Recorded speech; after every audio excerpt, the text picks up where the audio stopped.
Hello, hello, hello, Reza. How are you? I'm good, Shay. How are you doing? I am doing well today. I'm doing well today and excited about the episode we're about to launch into. The future of remote work is maybe the working title. Yeah. Um, yeah, And we're revisiting our very first episode, like yeah, taking another take. We talked about the future of the office, and what we're exploring today is with these return to office mandates, what does it mean to be back in the office? What are offices today? What is the effect of this return to office on the individuals that are going back to the office as well as the cities that we live in? So Um, yeah, but before we do that, Shay, let's tell our listeners a little bit about Future Forward. yes, yes. Welcome to our previous listeners. If you've been here before, thanks for coming back. We truly appreciate it. And for our new listeners, welcome. Future Forward is a conversation Reza and I have been having for years now, and we thought to bring you all into it. So thank you for joining our conversation. And Future Forward is a podcast that focuses on the city, the history of the city, the vectors that make the things in the city what it is, and the current state, pulling a thread from the history to the current state and seeing what is currently going on in the cities, and then strategic foresights about where we think cities are going, again, based on that history and the current context. And the goal for us is to have conversations towards making cities sustainable and communities within cities thriving. And we're super excited almost every week because we always come back to this central idea that we can make cities better. And as we see more remote work in cities today, we felt, you know what, it makes sense. Reza thought, let's revisit this. I think we have enough time between the first episode and this one to dive into it a little bit more. So, Reza, can you kick us off? Yeah, so we're going to talk about, the historical. We'll start with the historical context of remote work, and it really emerged gradually, and it was really technological advances like the internet, mobile computing in the late 20th century that allowed this to occur. And initially, it was really limited to freelancers, knowledge workers, and it gained some traction as organizations adopted cloud platforms that enabled this type of virtual collaboration. And so before the pandemic, it was not a typical thing. Adoption by 2019, that was only about 5% of U.S. workdays were remote.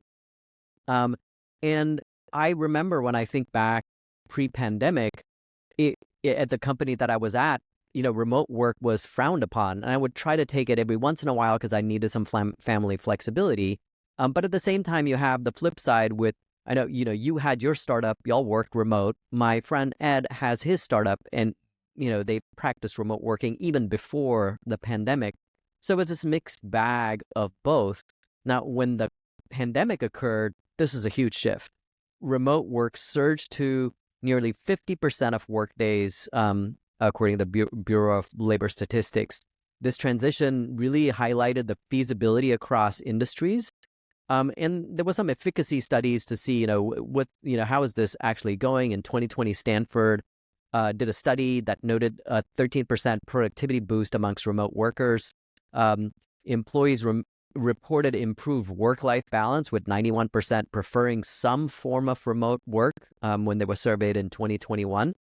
But despite its benefits, remote work has faced scrutiny for potential challenges in collaboration and innovation, typically from, management or leadership or folks that just sort of uncomfortable with this idea. So let me pause over there, Shay, and see what threads you want to pull.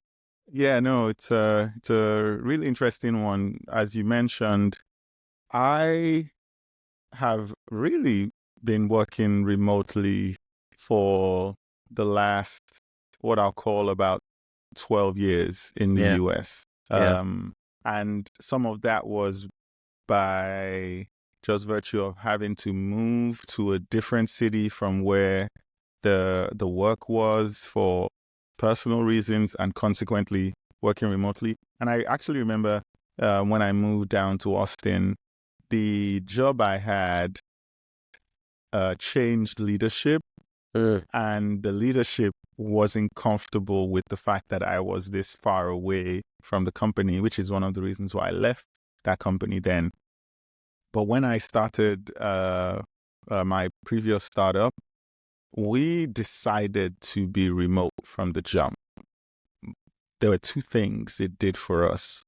It allowed us to hire from anywhere in the world, which we did.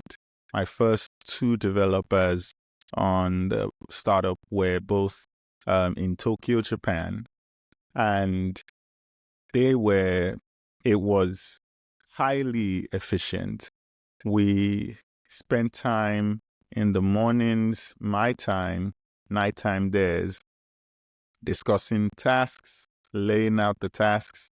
And while I was working during the day, I would set things up, go to bed. They would wake up with tasks already laid out for them, knock it out. And the sprints, which we did for the software development, were height. Again, yes, there was some creativity, but I suggest there was high levels of collaboration on a structured basis. Yeah. So when everyone had to go remote during the pandemic and we had all over the world, it wasn't a surprise or a shock or a bother for us.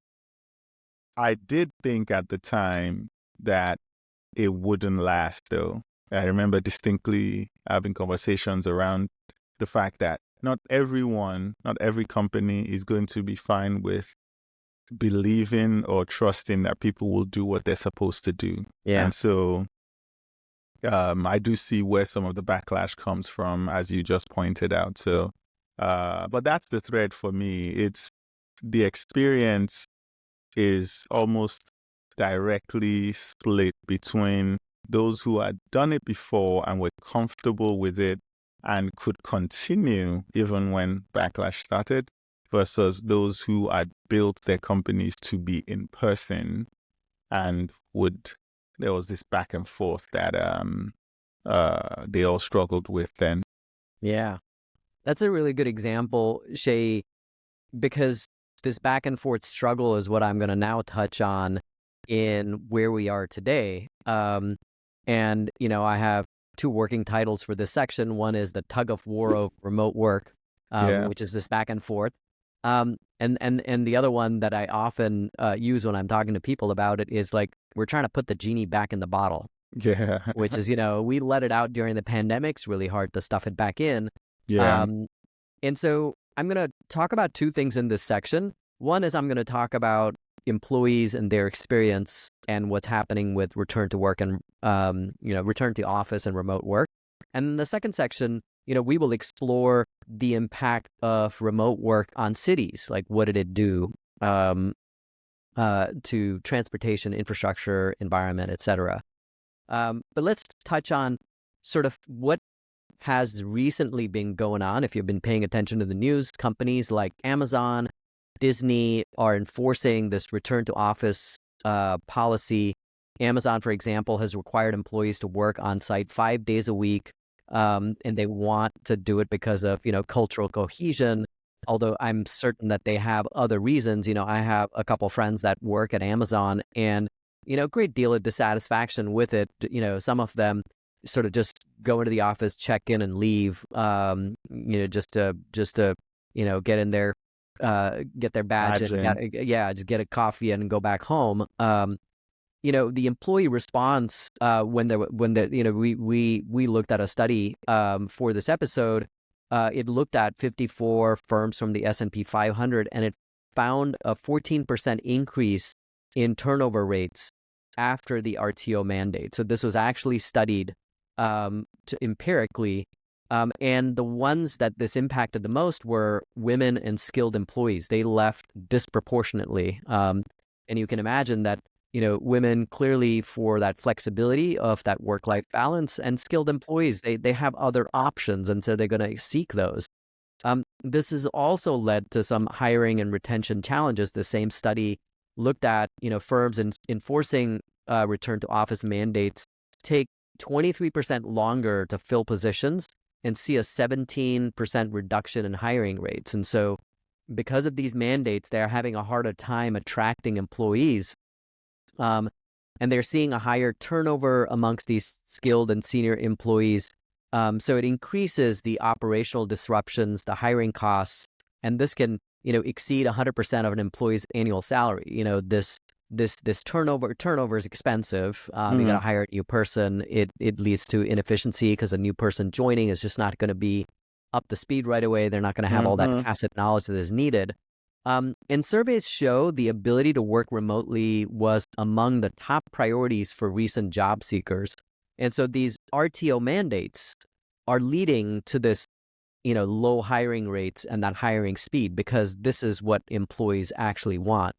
But let me pause over there, Seyi, and I know we spent a lot of time talking about this before the episode, so you have a lot of thoughts about this. I do. I think your framing is the perfect one. It's this push and pull between the companies themselves mandating the return to office and the employees that are now being told they have to come back to the office. The interesting thing, a couple threads that popped up for me during the pandemic, some of these exact companies that were quick to scream, you can work from anywhere, we will enable you to work from anywhere, we're seeing crazy profits, even as almost all their employees were working remotely. And so to turn around a few years later and claim that productivity and output have dropped and collaboration has dropped and that people should come back in, I think a lot of the tension is that the employees feel like they're being lied to. I really believe that is you told us one thing before, and now you're changing your tone when nothing has really changed. And again, I'm not saying employees, some absolutely took advantage of being able to work remotely. We heard about people doing 2 to 3 jobs at some point during the pandemic. So that is valid, but we do need to recognize that it is a suboptimal experience for people who have now built their lives around remote work to then have to disrupt that existence, an existence you told them was fine before, to then come into the office. So that, I think, is so sort of the first point. The second point is that it also feels like a push for this rigid work relationship when we know the next generation of employees value their flexibility. As much as we like to think the old clock in, clock out, number of hours a day type work is going to come back, it won't. You said it, the genie is out of the bottle. You can no longer measure people by the number of hours, their productivity, by the number of hours they've worked. We have to find new metrics, is maybe without going too far into the strategic foresight here, but those were the two threads that came up for me as you were talking about the return to office mandates for employees. I'd like to share my experience of going back to the office. And so we don't necessarily have a return to office mandate, but I've been in a pilot group of employees that are asked to go back to the office for the 6-month period as we evaluate what our return to work policy should be. And so I have been going to the office 2 days a week.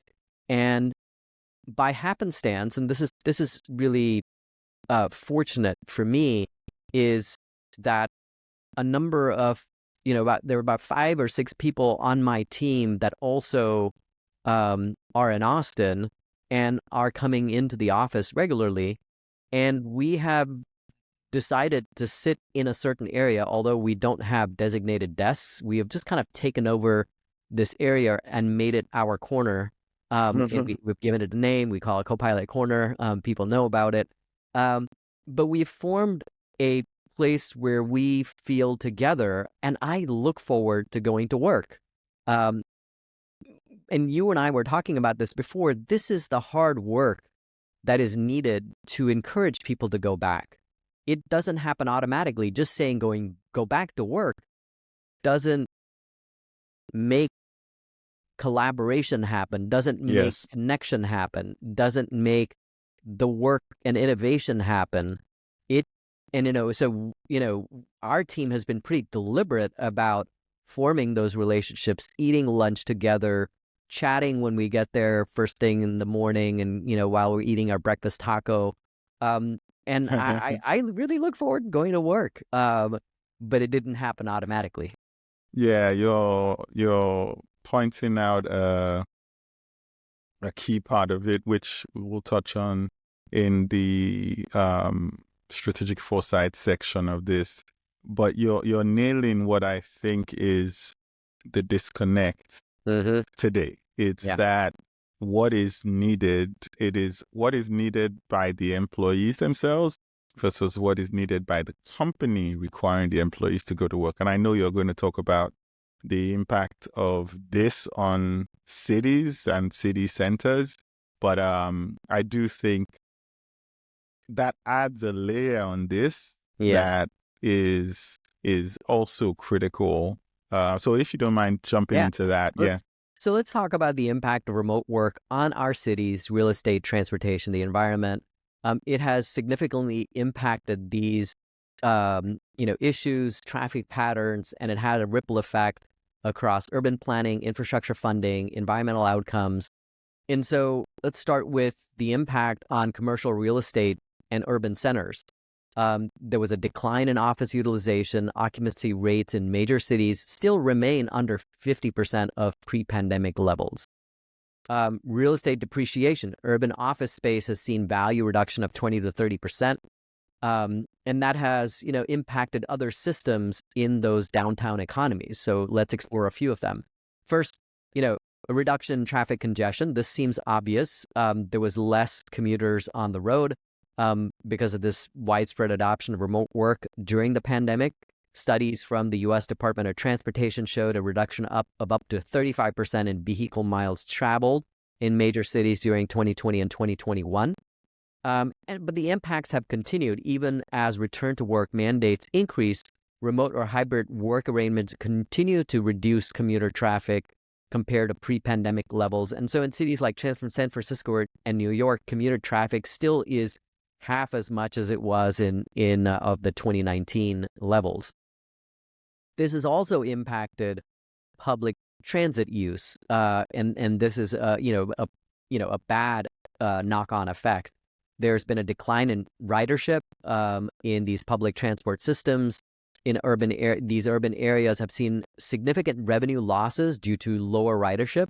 For example, New York's MTA, Metropolitan Transportation Authority, saw subway ridership drop by over 60% in 2020, and recovery has only reached about 70% of pre-pandemic levels as of late 2023. Similar declines have been observed in systems like BART in the San Francisco Bay Area. And this public transit is disproportionately relied upon by lower income workers and essential employees who cannot work remotely. They're not knowledge workers. They do need to get to be in person. And so this reduced revenue has jeopardized the transit funding and could potentially affect these groups the most. A couple more points here. The environmental impacts, there were positive effects of this reduced commuting. A 2020 International Energy Agency report estimated that telecommuting reduced global CO2 emissions by 2 to 3%. But there have been shifting patterns. Longer residential travel in suburban and exurban areas could offset some of these environmental gains as remote workers move further out. There has been greater suburban and exurban growth because of the remote work. Employees have chosen to live further away. And so in those suburban areas, you're seeing, greater congestion as residents travel for shopping, services, and other activities. previously consolidate into work commutes. You'd go to work, you'd pick up something, you'd commute back home. Now you have greater traffic in those suburban areas. And then the last one is just the challenges of urban planning. You have funding gaps, reduced fuel tax revenues, transit fare collections.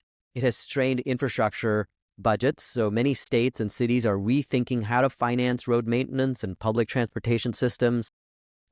Transit-oriented development, the shift away from centralized office hubs, is challenging transit-oriented urban planning models. And so we have to now start thinking about more flexible multimodal transportation strategies. So a lot of things have changed that make us rethink, with this genie out of the bottle, how do cities adapt to this new normal? Such a good list of knock-on effects. Yeah. Thanks for sharing that. It's, again, as anyone who's listened to this podcast would know, and I'm guessing our new listeners are starting to realize, when we touch on these topics, a quick thing that pops up is how complicated they are. Complex is maybe a better word. Complex in the fact that they are interrelated, and consequently, one thing happening has a knock-on effect on several other vectors of how a city thrives, grows, or dies. And that leads to our laws, which I can touch on right now. But a big point I'll make here is that the economic life of our cities have now been tied, especially in the downtowns, have now been tied so much to commercial real estate Yeah. that the knock-on effects here are showing up a lot more just poorly is maybe They're magnified. it's They're magnified. Yeah. Yes. The magnification of the problem is because we've become over-reliant Yes. on commercial real estate in our downtowns. So there's a thread there. So the two laws that we've picked that bring this point home include the one that says mixed land use enhances urban vitality. Anybody who's listened to this podcast has heard this one before. It's Jane Jacobs, and the idea here being that cities with a mix of residential, commercial, and recreational land uses tend to be more vibrant, walkable, and economically resilient. And the research, obviously, as I've just said, comes from Jane Jacobs' work, The Death and Life of Great American Cities, which highlighted the importance of mixed-use neighborhoods for urban vitality. And when we say mixed-use neighborhoods, it's not just a building that has different things in it. It is the area or a part of the city that is truly mixed use. There's this idea in Tokyo called the yokyo, which is you're doing so many things in the same building, but across a few blocks of the city that ensure vitality. And the consequences when you have single use areas, for example, you might have extreme car dependency because people have to drive from one place where they live to where they work, which is really what is going on here in the downtowns of our major cities. And it reduces social interaction and increases economic vulnerability. I'll stop there if you have any comments about the first law. Yeah, I think your that first law sort of goes back to the concentration of commercial use in cities have magnified the problem. Yeah, it has. The second law here also sort of ties to the first one, and it is that urban form shapes social interactions. The physical layout and design of cities significantly influence the social interactions in the city. It influences community formation and the quality of life that people experience in a city. And this research is based on the Jan Hale book, Cities for People, where he and his researchers demonstrated how urban design impacts social life. And the consequence is that when we have poor urban design, we get isolation, reduced community cohesion, and decreased quality of life. And the Harvard Business Review actually had some research that came out recently about how employees are still experiencing loneliness even as they're being forced to go back to the office. I don't know what the numbers are, but we can put it up in show notes if I'll pull it up after and put it in show notes. But the increased experience of going to an office and having to be on video calls with people who are not in the office with you actually makes you feel more lonely. When you don't have relationships, unlike you, Reza, you've built a community in the office. Most employees are still not doing that, and that I think is a result of just how we became isolated during the pandemic, bubbling over into just the rest of our lives. And we definitely need to factor these laws in, even as we try to mandate the return to office work, because I do agree with you, despite how it might come across, that collaboration, face-to-face, in-person meetings, you and I still make sure we meet regularly, even as we record weekly online. So I'll pause there. Yeah, that's a really good segue into the strategic foresight section, Seyi, because you're raising these issues about, our laws define how cities can thrive, like the people in cities can thrive. And so the strategic foresight section over here touches on them. And I have, 4 points over here.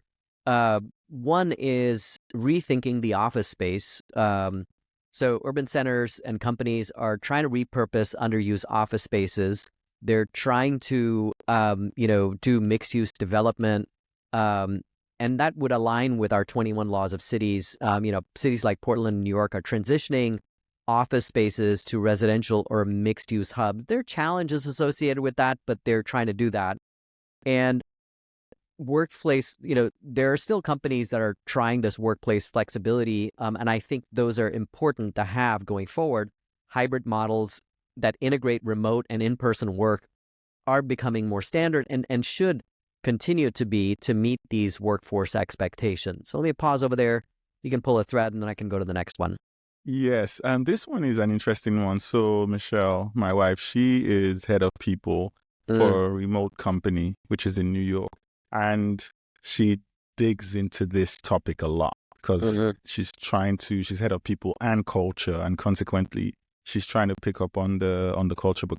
And she happened to write a book, Cultura, about building diverse workforces, even in a remote world. And one of the things she's consistently shared, she speaks, she has conversations with other practitioners. And the thread that keeps coming up for them, Reza, is that companies probably have to pick one or the other, because the hybrid model will leave, unless you are intentional about making the remote experience optimal for remote workers, the in-person experience optimal for in-person workers, that the hybrid model leaves both sides dissatisfied. And so where the model has to end up is work that is still going on. And again, this only really became anything over double digits just over the last few years here, but a lot more thinking. And I like that you framed this idea about rethinking the space, the office space. So I just wanted to pull that thread there. Yeah. And so the next one is very close to that, which is how do we address the talent drain? Uh, Firms need to adopt better policies that are employee friendly, such as hybrid work, flexible scheduling, or location independent roles to attract talent. Um, they need to address these inequities of remote versus in person, particularly for women, because they're disproportionately affected by the RTO mandates. They happen to take on a lot more of the caregiving roles, and so flexibility is even more important. And this is really critical for sustainable workforce strategies. So just like you said, companies have to make decisions. Are we one? Are we the other? If we're both, how do we actually make it work for both? And how are we deliberate about the choices that we make, for certain roles, for certain groups, so that it isn't this mishmash state that we're in right now. Yeah, it's that's a really good one. Gartner, I believe, did some research that shows that women are more quick to quit Mm-hmm. if a company implements a mandate for moving back to the office. And I believe it also touches on it takes longer to hire when you implement return to office mandates. Combine those two things, and you can see how some portions of community, society will be worse off, Yeah. even as we push for approaches and policies that we hope uh, improve the quality of life and work for the people who live in the cities. Yeah. Yeah. The next one, Shay, is how are we going to reinvigorate our city centers? And we've touched on this in this episode. Yeah. And so urban planners need to explore ways to enhance the vibrancy of downtown areas, whether it's investment in public spaces, as we've talked about in private episodes, cultural amenities, um, initiatives to encourage remote workers to spend time in city hubs through co-working spaces or pop-up events, whatever it is. I mean, the great thing about cities is the fact that you run into people that you wouldn't normally run into. And if you just stay home, you're not going to make those connections. The work that Jeffrey West did in that book that we've talked about, Scale, one of our top 5 books, is larger cities disproportionately have a greater number of patents because of these connections that people make while they're in cities. And if we just stay isolated, we don't have those connections. We don't make those leaps of innovation by sharing ideas with others. And so we have to find ways to attract people into places where they interact. I'm so glad you included this one. I actually think this will be a bigger sell to employees than companies saying, oh, we want you to come in because you will collaborate. I actually think if you told people who live in a city, work in a city, have built their lives in a city, if you present this return to office thing as a let us keep our city thriving, and oh, by the way, you will meet and collaborate and thrive because you're helping to keep the city and the small businesses in the city going, you will do well. I think this will sell it. So I'll give a personal example here. I go to the office a few times a week, and there's this counter cafe that they've now become friends, honestly. I would not want that breakfast place to shut down. So what do? Anytime I go downtown to the office and I'm going to have breakfast, I'll ask a friend who also works downtown, or any friends who work downtown who might be downtown, hey, let's catch up. And we go to Counter Cafe. And even if there's no one coming with me, I go chat with the waiters and the waitresses there. And it has become as much a reason for me going downtown, because they make some banging tacos, as much a reason for me to go downtown that and again, I'm speaking about myself here, but the friends that I ask enjoy it so much so that they then go to the cafe even when we're not meeting. Yeah. That, Yeah. I think, is one of the marketing methods or messages, I mean, that will really help to bring this a bit more salient for the employees, because they feel like there's no tie to the company's real estate doing well. You Yeah. can't convince people with that. So I really like this idea about the future state here.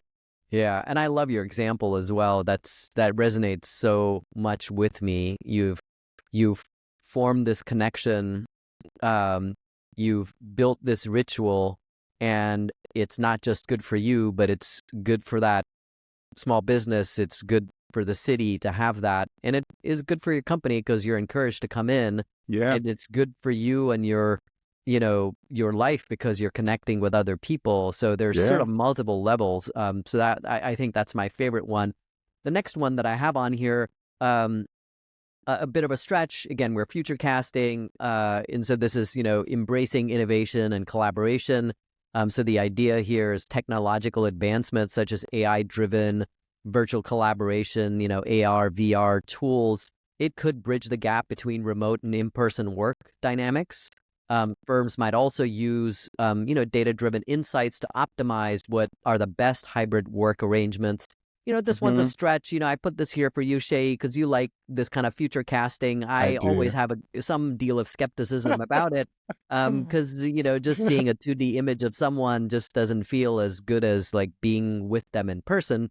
But Jay, I always love your futuristic optimism. So hop in with on this one. Yeah, so I'll take a slight spin on it. I think what we should do with technology for remote work is make it such that if you're in person or the person you are trying to meet with is going to be or also in the same physical space, you do not have a virtual option. It should, when you're trying to set up the meeting, it should give you, oh, Shay comes to the office Tuesdays, Wednesdays, and Thursdays. Why don't you meet with him at 2:30 p.m. on Tuesday?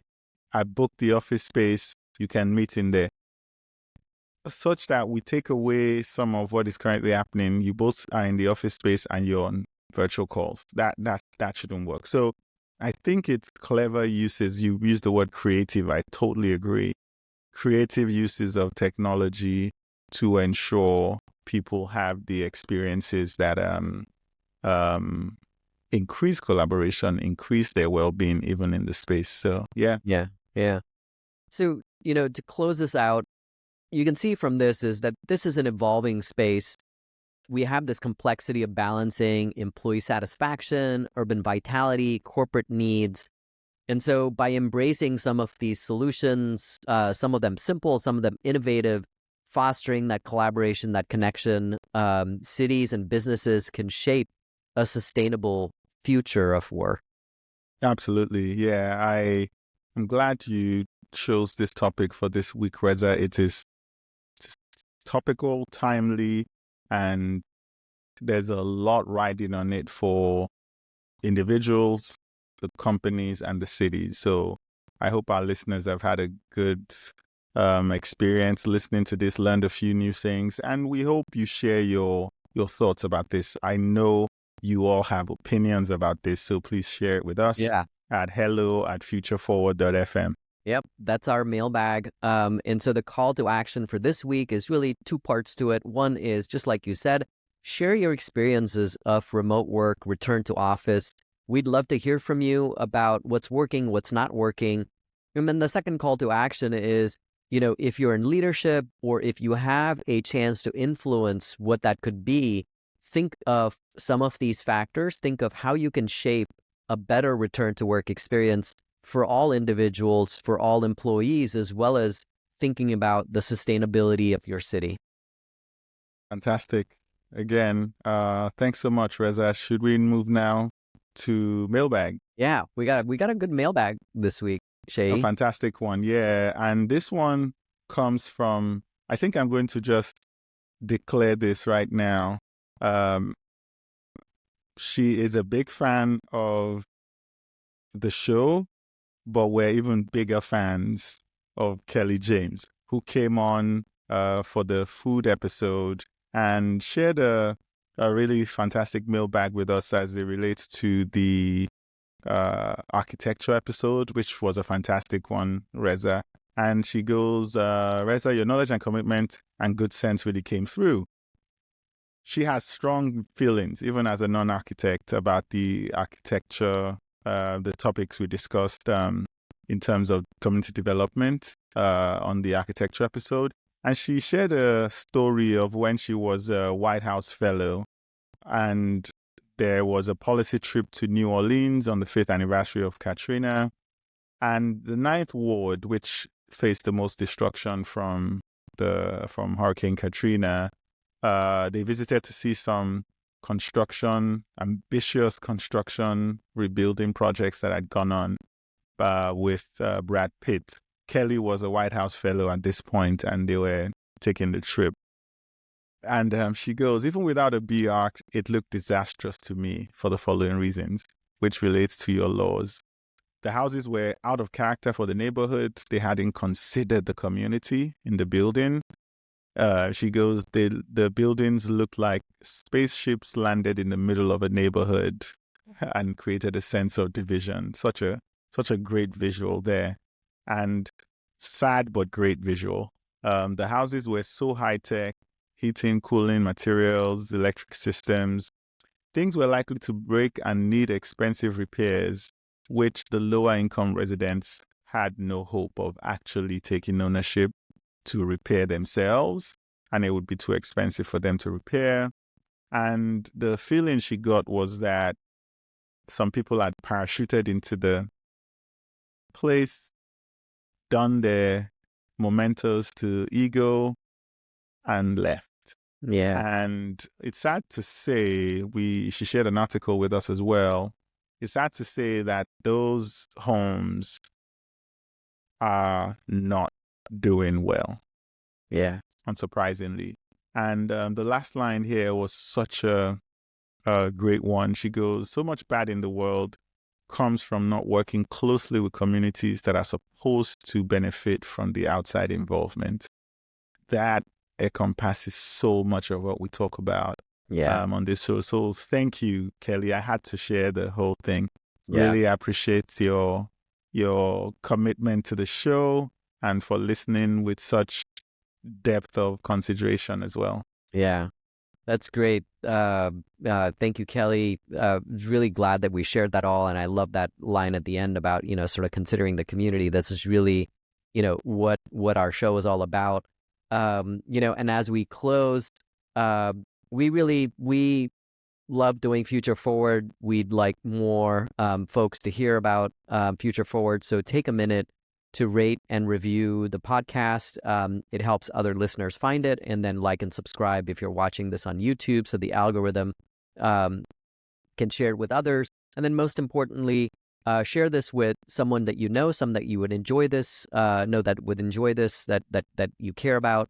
We're having so much fun doing Future Forward. We just look forward to doing this episode, and we hope that all of you are enjoying it. Like Seyi said, we love mailbags. We'd love to hear from you. hello@futureforward.fm. But thanks for listening. And until next time, we'll see you on the next episode. Bye. Bye.